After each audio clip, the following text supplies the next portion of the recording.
আমার এই কণ্ঠে তুমি কোরআনের বাণী তুলেছ, বুকের দেরাজ তুমি কোরআনের ঠাঁই দিয়েছ।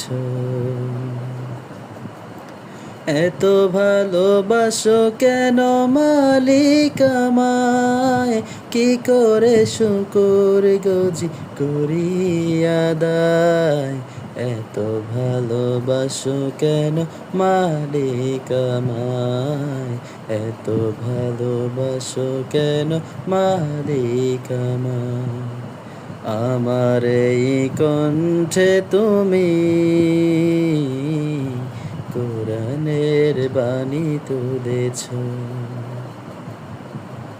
বুকের দেরাজ তুমি কোরআনের ঠাঁই দিয়েছ।